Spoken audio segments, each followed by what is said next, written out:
estar aquí. Estoy emocionado de esta clase. El Islam es algo importante que debemos empezar a rumiar. Y esa es la palabra, rumiar. Debemos empezar a pensar en la gente que vive a nuestro alrededor, que cree en el Islam. Esto es algo que los que vivimos en Estados Unidos, nuestro vecino de al lado puede ser musulmán. Cuando vamos al restaurante mediterráneo, la persona que nos sirve muy probablemente va a ser musulmán. Entonces pensemos en esto, pensemos que cuando hablamos del Islam estamos hablando de una de las religiones más grandes de esta tierra. Estamos hablando de una gran cantidad de gente que necesita la verdad. Ahora, a lo mejor puede sonar un poco arrogante decir, uy, yo tengo la verdad. No, todos aquí estamos buscando la verdad, y cuando analizamos estas cosmovisiones debemos tener también la humildad de decir, bueno, puedo estar equivocado, pero la serie que estamos viendo precisamente viene viendo las razones por las que pensamos o porque no somos ciertas cosas, como el budista, porque no soy testigo de Jehová, porque no soy, etcétera, etcétera, y ahora estamos viendo el musulmán. Esta es la penúltima clase. Algunos me han preguntado, Chris, ¿qué pasa con los musulmanes radicales? ¿Por qué tienes musulmanes pacíficos, musulmanos radicales que se ponen una bomba y explotan en medio del mall o en el metro, etcétera? Voy a hablar de eso la próxima clase. Voy a dedicar una clase completa a eso nada más. Las cruzadas, que no fueron igual o peores que el yihad. Bueno, voy a hablar de eso también la próxima clase. Entonces, si tienen preguntas de eso, como dicen, aún hay más el próximo domingo. ¿Vale? Entonces, empezamos con el Islam. Les decía, la razón principal por la que no soy musulmán, ya la di la vez pasada, y veíamos que tiene que ver con cuestiones de historia, de exactitud histórica. Y muchas veces cuando analizamos estas cosmovisiones, podemos simplemente utilizar algo que se llama sentido común, algo que no utilizamos muchas veces. Hay veces que las personas dicen, bueno, tú con que creas está bien. Bueno, este hombre puede creer que no va a pasar nada cuando corte la rama, pero se va a caer. Porque vivimos como parte de la realidad y la realidad no la podemos negar. Cuando yo digo, por ejemplo, Dios existe, estoy hablando de algo fuera de mí. No estoy hablando del sabor de nieve que me gusta a mí. Estoy hablando de una realidad externa. Bueno, lo mismo podemos hacer, y podemos hacer uso de nuestro sentido común. Podemos hacer un examen de estas ideas usando nuestro sentido común. Y eso es lo que vamos a hacer hoy. La vez pasada les hablaba de un caso en el que estuvo Mark involucrado de los implantes de cadera, ¿recuerdan? Bueno, en ese juicio, él tuvo que entrevistar o examinar a una erudita médica, sí, lo pongo entre comillas, porque ahorita voy a hablar un poco de este juicio. Y esta persona testificó que estos implantes de cadera, les dije la vez pasada, estos implantes al rozar empezaban a crear limaduras que se iban al cuerpo y empezaban a causar enfermedades. Y son limaduras microscópicas que llegan incluso a entrar a las células, son más pequeñas que una célula. Y esta mujer, bueno, llegó con sus mediciones de las caderas que ya se habían utilizado por ciertas personas y las empezó a medir, y sus mediciones eran impecables. Obviamente usan aparatos muy sofisticados para medir este tipo de cosas, pero sucede que Mark, cuando le empezó a examinar, le dijo, bueno, usted dice que no hay ningún problema con estos implantes de cadera, Pero eso no es cierto. Le ahorraríamos 1 hora al jurado si simplemente usted está de acuerdo conmigo. Y ella dijo, no estoy de acuerdo. Dijo, ok, vamos a usar la siguiente hora. No me voy a echar toda la hora, pero les voy a dar el resumen. Y esto fue lo que dijo Mark. Dice, usted es profesor o profesora. Tiene un doctorado en medicina, dice usted. Ahora, aquí hay médicos, de uno por lo menos. ¿Hay algún otro médico por acá? Sí, bueno, tenemos uno que me mantenga honesto. Y sucede que le dice, bueno, Mark le pregunta, oiga, usted, ¿qué materias está enseñando usted hoy en la universidad? Usted dice que es profesora de esta universidad. Dice ella, ninguna. No está enseñando ninguna este semestre.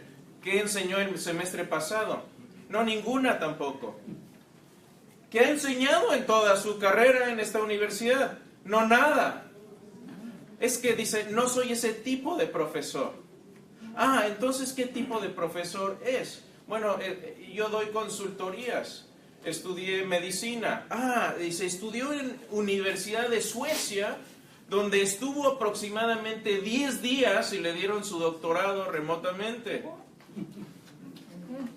Ricardo, ¿se puede hacer un doctorado en medicina con una universidad remotamente en 10 días? No en 10 días, sí en cuestión de remota sí se puede hacer, online sí se puede, pero no en 10 días. Normalmente toma 2 años o 3 y en la práctica médica es difícil que llegues a tener un doctorado si no enseñas y además no lo estás haciendo. En medicina específicamente. Ese fue el punto principal. Y después, no solo eso, le dijo, mire, usted tiene una práctica o un grupo, un consultorio médico, entre comillas, y aquí está la industria de los implantes médicos. Y usted hace años estaba a punto de quebrar y empezó a pedir concesiones a estas compañías a cambio de testimonios. Eso es lo mismo que dijeron los jurados. Y esto es como una arteria, y si esta arteria se la cortan, su trabajo se le va para abajo, ¿sí o no? Sí. Bueno, eso fue otra vez. ¿Si la yugular o la carótida? Pues Mark fue a la yugular y ganó ese juicio también. Estoy feliz de anunciarles.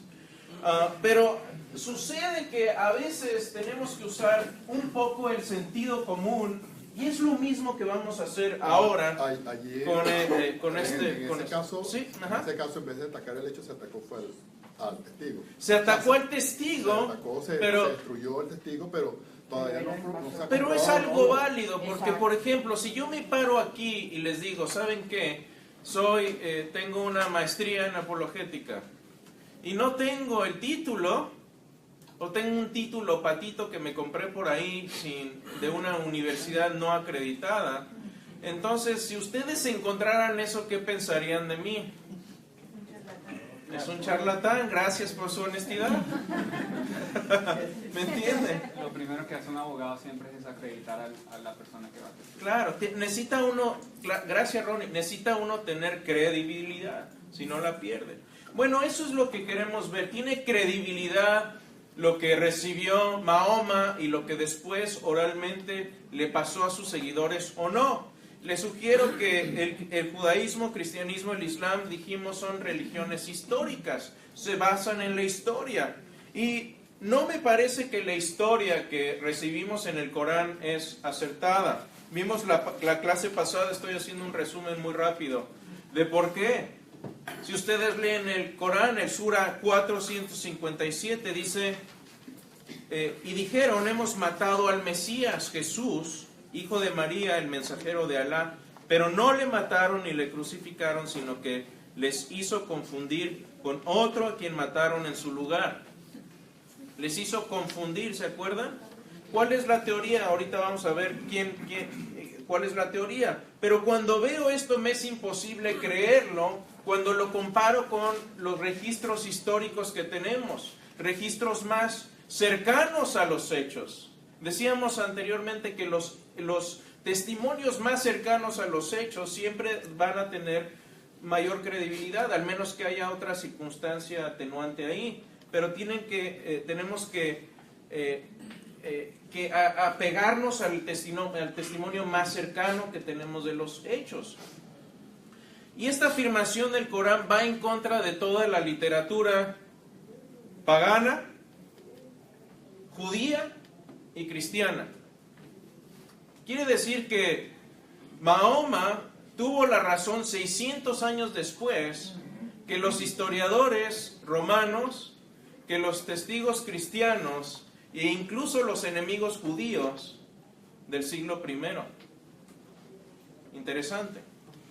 Veíamos el testimonio de Tácito, historiador romano, con acceso a los registros del imperio. Tenía acceso a la biblioteca romana donde se guardan todos sus registros. Los romanos eran impecables en guardar sus registros. Luciano de Samosata, hablábamos de él también, un sátiro que hablaba y se burlaba de la gente, pero habló de Jesús y habló de su crucifixión, y está hablando en el siglo II, por ahí entre el año 120 y 180. Estos no son cristianos. Tito Flavio Josefo fue un judío que durante las guerras entre los judíos y los romanos en el siglo I, él estaba del lado judío. Y lo capturaron, traicionó a su gente, juró lealtad a los romanos y escribió historias judías para los romanos. Y tenemos todavía esto aquí. Ahora, no me voy a meter en el testimonio flaviano, se llama, porque obviamente los cristianos guardaron estos testimonios y también los alteraron. Sabemos qué alteraciones lo hicieron, pero lo que ningún estudioso de Flavio niega es que Flavio afirma que Jesús murió crucificado en el siglo I. Eso nadie lo niega. Ningún historiador de Flavio lo niega. Este hombre, se me olvidó mencionarlo la vez pasada, pero es posiblemente uno de los estudiosos agnósticos más reconocidos. Y dice esto también: uno de los hechos más ciertos de la historia es que Jesús fue crucificado por orden del prefecto romano de Judea, Poncio Pilato. Este hombre se autonombra agnóstico con tendencias al ateísmo. Eso es lo que él dice. De hecho, es interesante, yo lo he escuchado o lo he visto en debates con ateos también, donde el ateo está diciendo Jesús nunca existió, y Bart Ehrman realmente los hace pedazos en eso, porque ha estudiado el tema. No estoy de acuerdo con el agnosticismo, y ya vimos toda una serie completa de eso, pero estoy de acuerdo con Bart Ehrman en esto. Y el doctor Gary Habermas, que fue también profesor mío en Biola, dijo esto, y con esto termino esta parte. Dice: mi bibliografía consta de unas 3.400 fuentes de eruditos en francés, alemán e inglés, incluyendo ateos, agnósticos e historiadores liberales. Todos afirman que Jesús murió crucificado en el siglo I. Todos.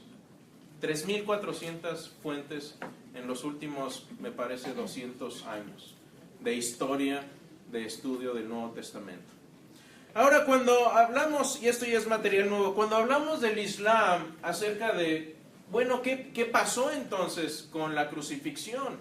¿Quién fue el que murió? Bueno, ellos tienen dos teorías. Uno dicen que fue Simón de Cirene.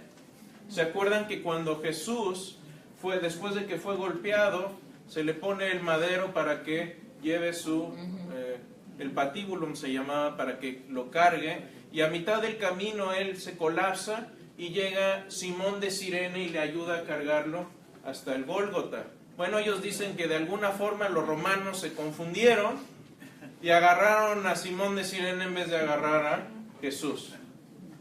Esa es una teoría.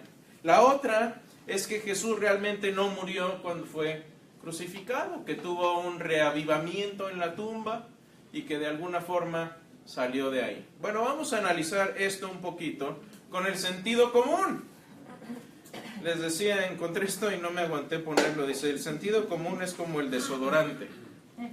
La gente que más lo necesita es la que menos lo usa. No lo digo por ningún olor que me haya llegado hoy en la mañana, pero usemos el sentido común. Y esto es lo que vamos a hacer un poquito con este método. Sí. Este es el método. Vamos a ver primero eventos, después vamos a ver estos eventos y los vamos a cotejar con investigación histórica. Después, ¿qué vamos a hacer? Vamos a tomar estos dos, vamos a aplicarles el sentido común y vamos a tratar de explicar cómo es que Mahoma se equivocó tan garrafalmente.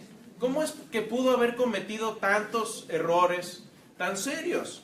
Bueno, vamos a ver primero un poco de los eventos. Cuando vemos y leemos Mateo 26, y si quieren, vamos ahí un momentito. A ver si...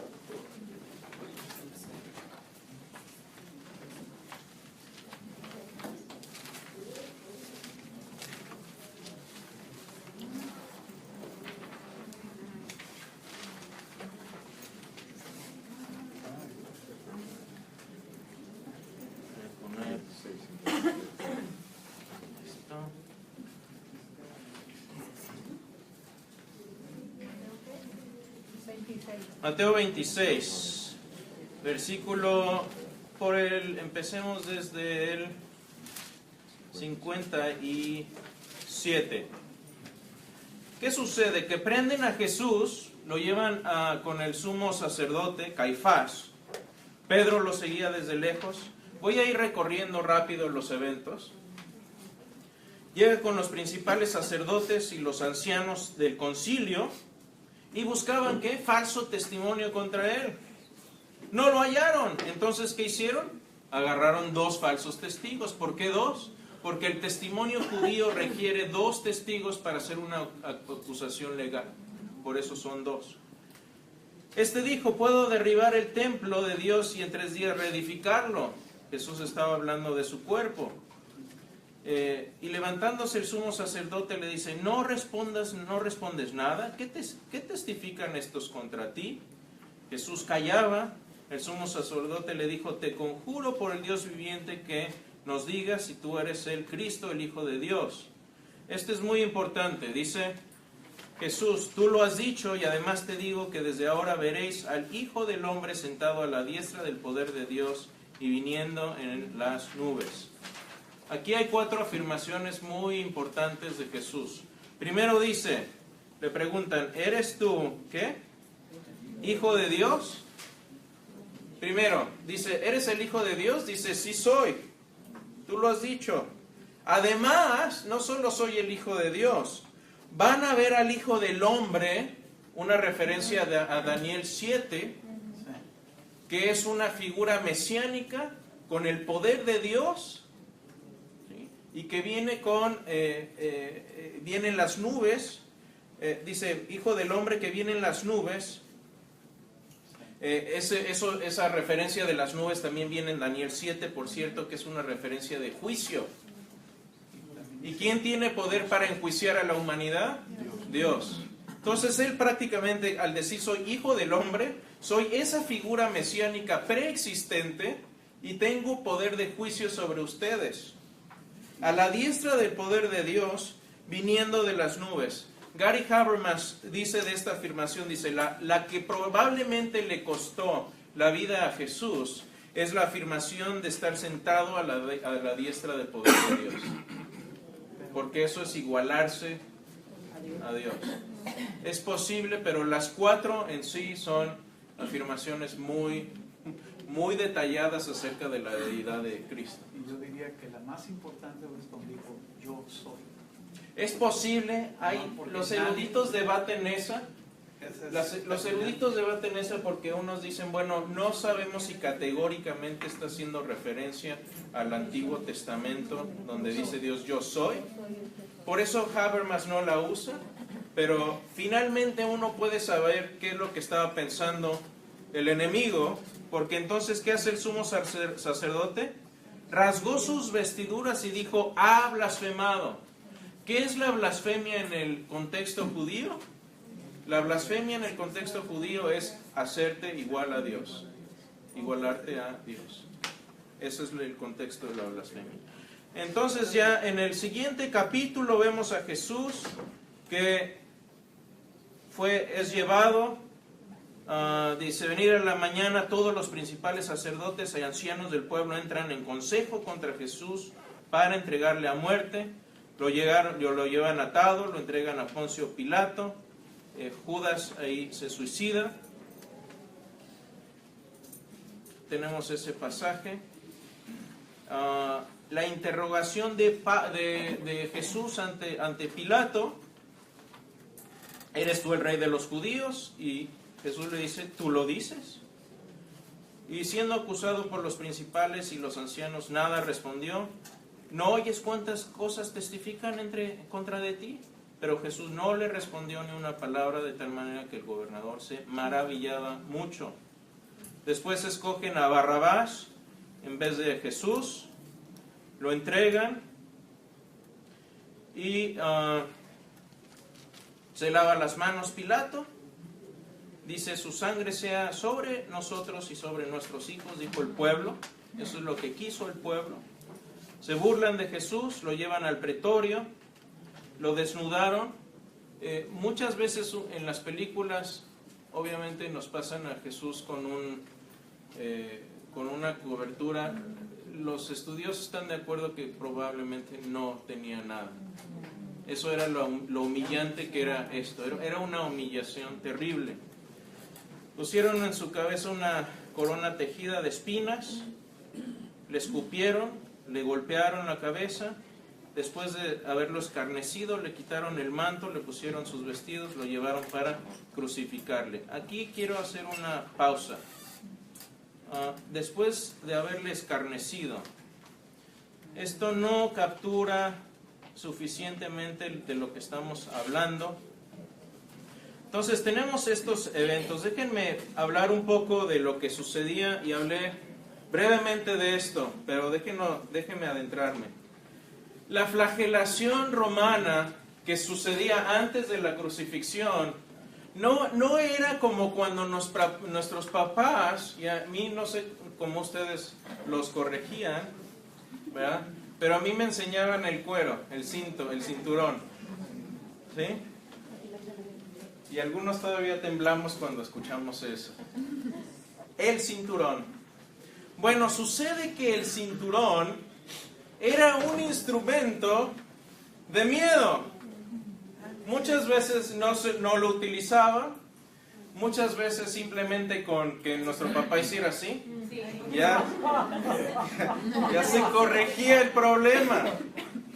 La flagelación romana no era con el propósito de castigar a alguien para que se corrigiera. Era un instrumento de destrucción de la carne humana. No tenía ningún propósito de corrección.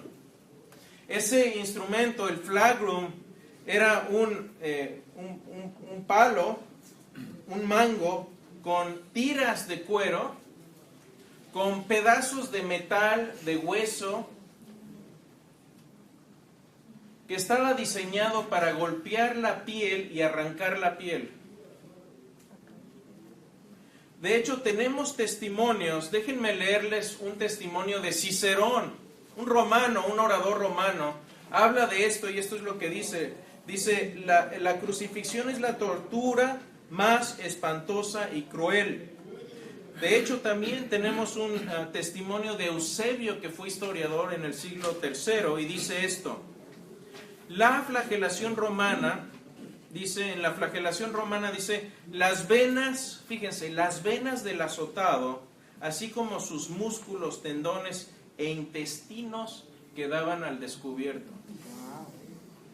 Arrancaban el pedazo. Sí. Era un instrumento que podía incluso arrancar no solo la piel, sino el músculo, los tendones y dejar hueso descubierto.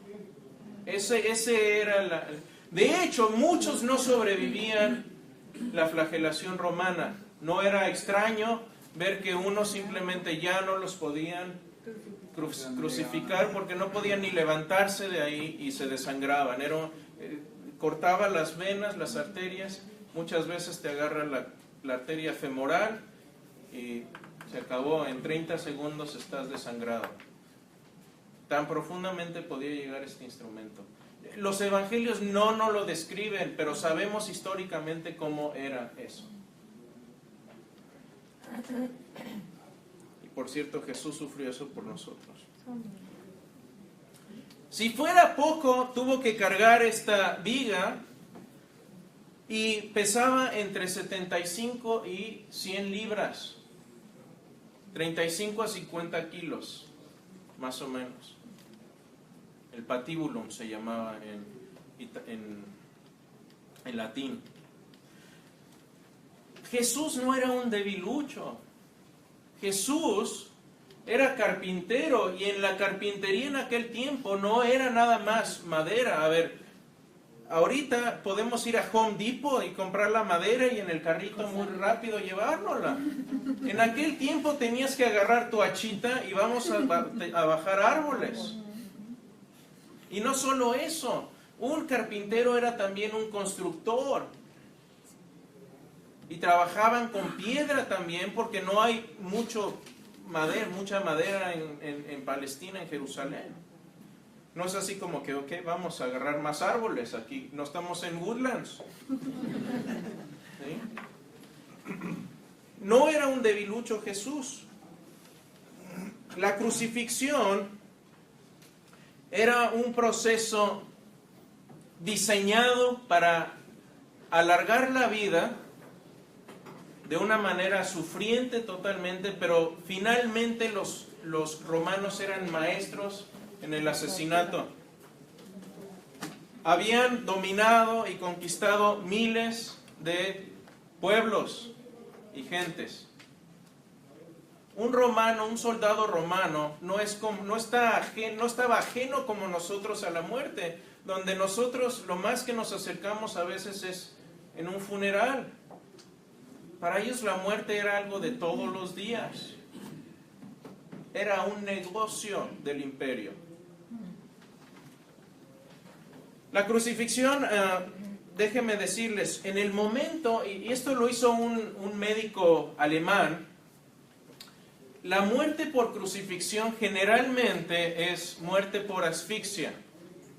Cuando uno está colgando en la posición baja por más de 2 o 3 minutos, quiere decir que ya no está respirando.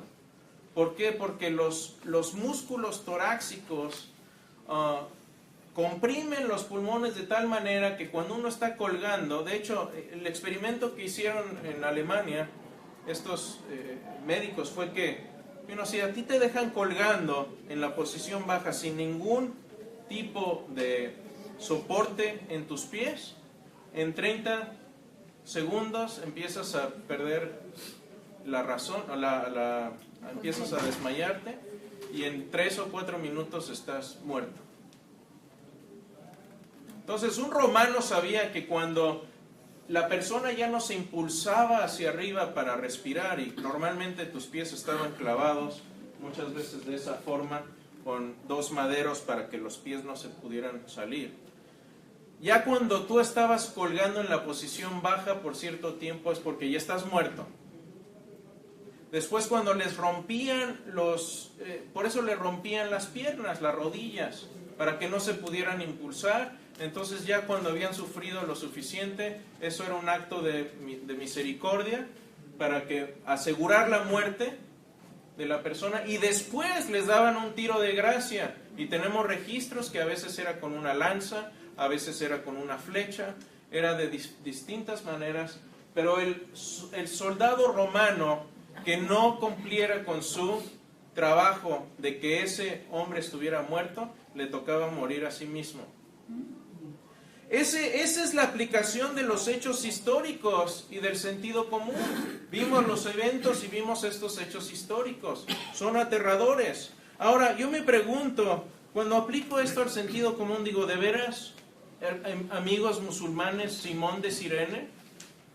¿Habrían confundido los romanos a un Jesús sangriento, flagelado, que probablemente lo único de sus partes que estaba libre de golpes y de sangre era probablemente su rostro, que ni siquiera eso porque lo golpearon en el rostro anteriormente, probablemente nada más las palmas de sus manos y de sus pies? Lo demás habría sido una pulpa sangrante y no se habrían confundido con Simón de Cirene. Pues Simón de Cirene también pudo haber sido físicamente muy diferente a Jesús por donde él venía. Claro. Venía del norte de África, si no estoy mal. Cirene, claro, exactamente.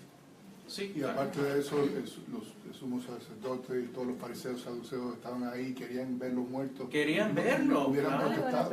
Claro, hubieran dicho, Sí, ¡ey! pues, Se equivocaron. No era así como que lo metieron en un cuarto privado y ahí lo crucificaron. Esto se hacía en el lugar más alto de Jerusalén, en el lugar más público que había. Sí, sí. Yo sé que esto es de sí mismo, pero ellos quieren pensar en su deseo de probar que no era el Cristo, de que al caer sus propios amigos lo arrebataron y dejaron, pero yo dudo todo eso. Yo comprendo cuando tú estás perdido y quieres dar una prueba, aunque lo hubieran querido salvar. Los romanos, los soldados romanos, que eran muchísimos, no lo hubieran permitido. No, hubiera sido algo imposible. Exacto. Hubiera sido una misión suicida. Misión no imposible, suicida. Sí. Hubieran Estoy- más crucifixiones. Estoy muy de acuerdo. Entonces, simplemente cuando aplicamos el sentido común, para mí no tiene sentido que Simón de Cirene haya sido el que murió en su lugar. Ahora, la otra teoría que tienen es que, bueno, Jesús probablemente sí fue crucificado, pero sobrevivió a la crucifixión. Hay más de 22, 23 indicaciones en los evangelios de que Jesús no pudo haber sobrevivido esto. Y la vez pasada hablamos del hecho de la perforación del costado de Jesús. Salió agua mezclada con sangre, y esto es una indicación de que sus pulmones ya estaban colapsados y que el pericardio fue perforado. Eso no lo sobrevive nadie. Supongamos que después de ello, a lo mejor sobrevivió eso, sobrevivió que lo embalsamaran y lo envolvieran con kilos de envolturas y de especias. No se ahogó, pudo respirar a pesar de tener todo eso, el sudario encima y todo. Sobrevivió eso, logró quitarse después de 3 días el manto y sus vestimentas sepulcrales, se las pudo arrancar, pudo rodar la piedra, o alguien le rodó la piedra, y después de haber sido flagelado, caminó con los discípulos y les dijo, resucité. Y los 2 soldados romanos que están... Se durmieron. O se fueron al lonche. Aunque hubiera llegado Jesús, no habrían dicho sus seguidores, resucitó. No habrían dicho eso. Entonces no tiene sentido cuando yo leo esto. Ahora, ¿cómo se equivocó tanto Mahoma? ¿De dónde sacó estas historias? Bueno, hay algo muy interesante en la vida de Mahoma, y vamos a ver esto. Por ejemplo, a lo mejor, pero yo no sé qué fumaba, pero sí sabemos, tenemos una buena idea, tenemos una buena idea de dónde sacó alguna de estas ideas. Por ejemplo, cuando leemos el Corán, Sura 5, versículo 110, dice, Alá dijo, oh Jesús, hijo de María, hiciste con arcilla la forma de un pájaro con mi anuencia, eso quiere decir con mi aprobación. Luego soplaste en él y se convirtió en pájaro con mi anuencia, y curaste al ciego de nacimiento y al leproso con mi anuencia. Obviamente los evangelios hablan de que Jesús curó leprosos y curó a ciegos. Pero ¿dónde viene que hizo pajaritos de arcilla y que les dio vida y que... Un libro apócrifo. Bueno, un libro apócrifo. ¿De dónde viene esto?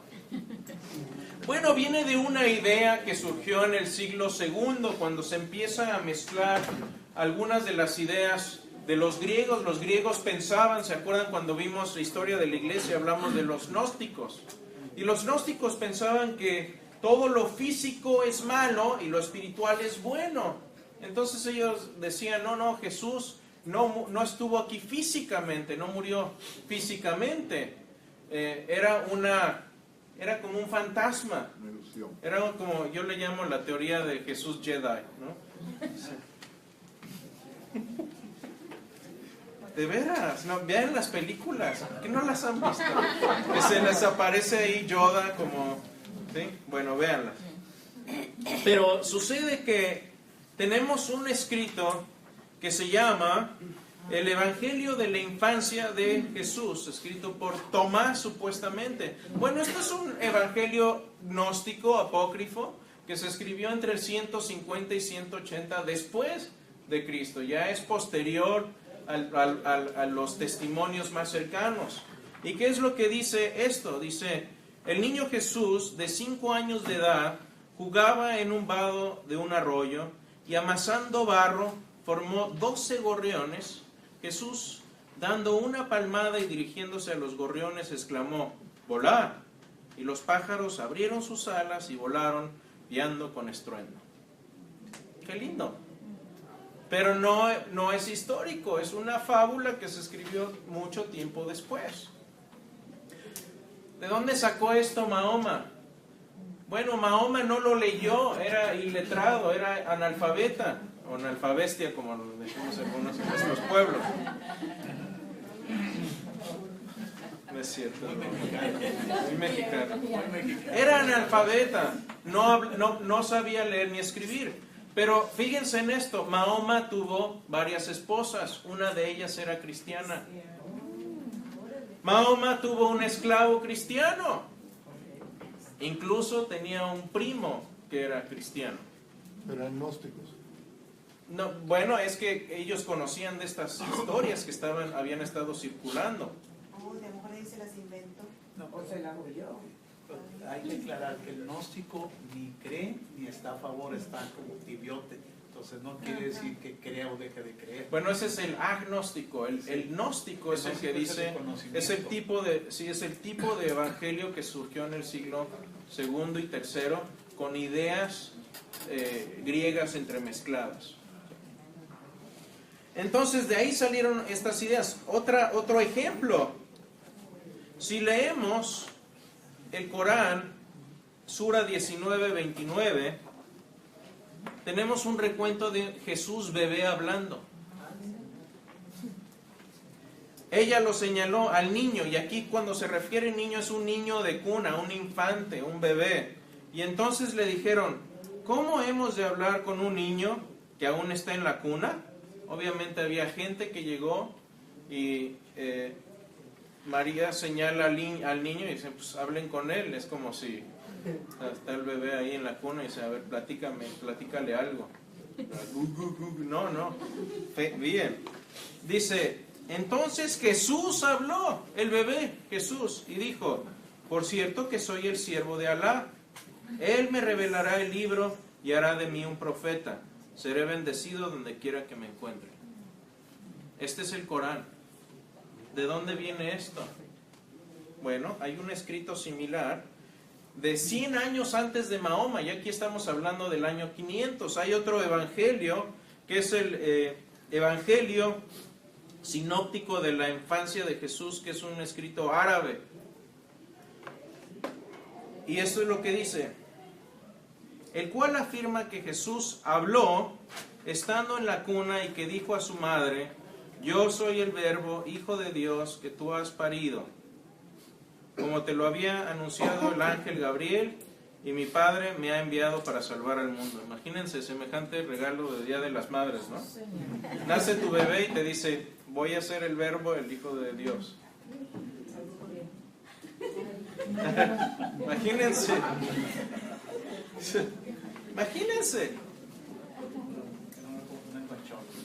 Entonces, cuando yo leo esto y entiendo el tipo...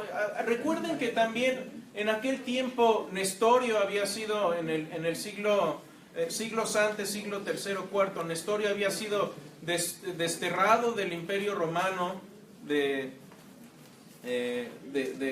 Occidente, y lo desterraron y fue a llegar a fundar monasterios en Arabia.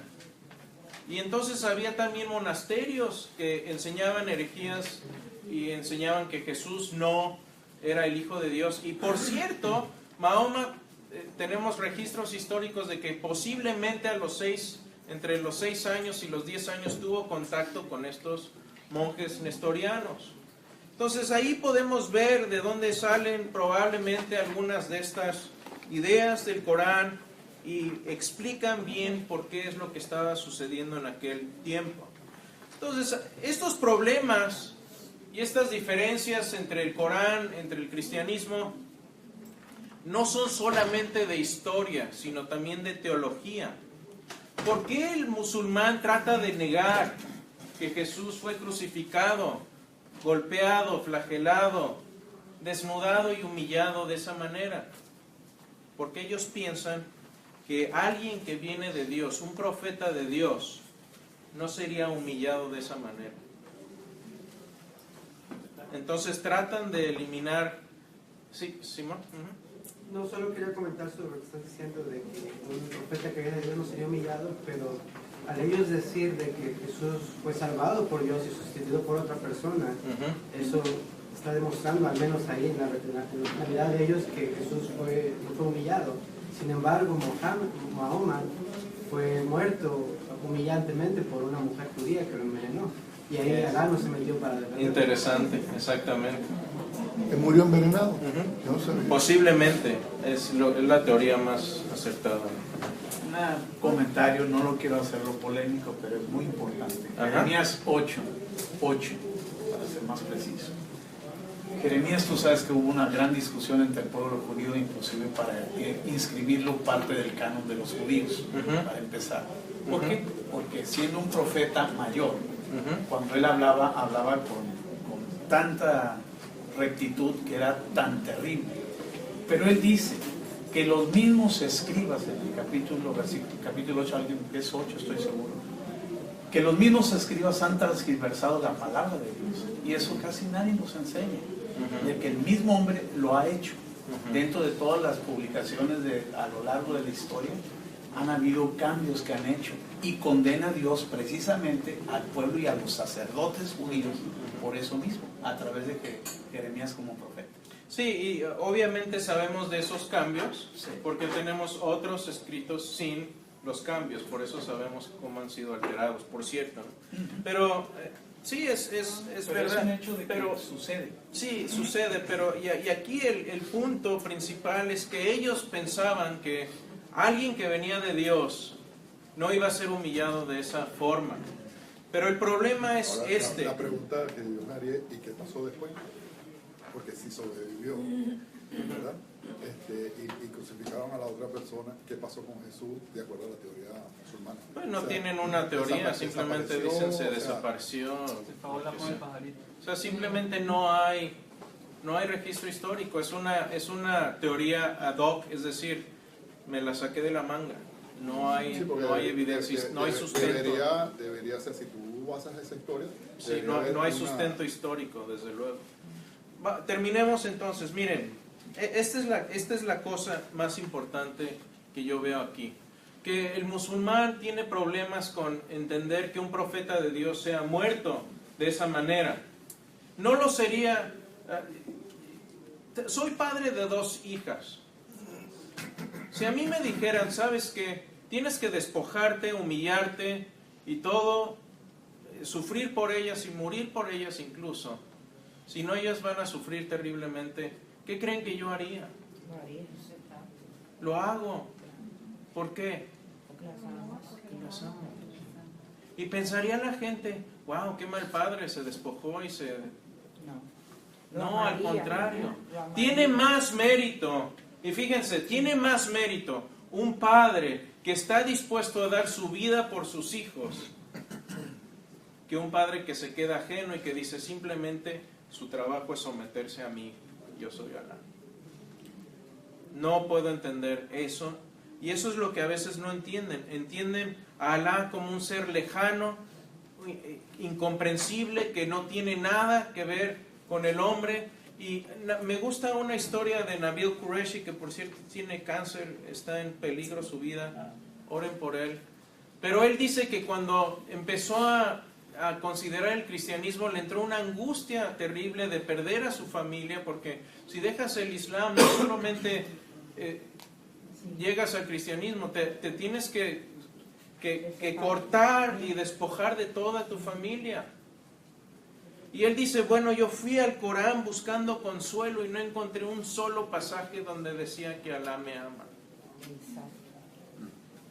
Y un Dios que ama es más grande que un Dios que no ama. ¿Y cómo sabemos que Dios es amor? Porque en la Trinidad eso es lo que permite. La Trinidad quiere decir que desde el principio, desde siempre que Dios ha existido amor entre las tres personas de la Trinidad. Y eso no es algo que el musulmán pueda decir. Por eso cuando él iba a buscar consuelo en el Corán no lo pudo encontrar. Sí, último comentario, Carlos. Yo también pienso que si uno... Sin la muerte y la resurrección de Jesucristo no hay cristianismo, y eso es lo que ellos quieren hacer, aniquilar la... Sí, yo creo que eso es parte de... Yo creo que cuando vemos exactamente la raíz, aquí no solo es teológica, pero yo creo que hay unas fuerzas terribles detrás de todo esto. Porque como dice Pablo en 1 Corintios 15, que si Jesús no resucitó, nuestra fe es falsa. Bueno, si no murió, no pudo haber resucitado tampoco. Si murió otro en su lugar. Y ahí está el cumplimiento de la profecía. El cumplimiento de la profecía. Entonces, por eso creo que el Corán no es históricamente confiable. Simplemente cuando aplico el sentido común no puedo ser musulmán, y al contrario me reafirma lo que ya creo de Dios en el cristianismo. Puntos para casa. Leímos Gálatas 3:13, dice, Cristo nos redimió de la maldición de la ley, hecho por nosotros maldición. Esto es algo que tiene que entender no solo el musulmán, sino toda la gente. El que Jesús se ha hecho maldición, y como dice Filipenses, se hizo hombre, se humilló a sí mismo hasta lo sumo, lo hizo voluntariamente. Él dijo, yo doy mi vida y la tomo.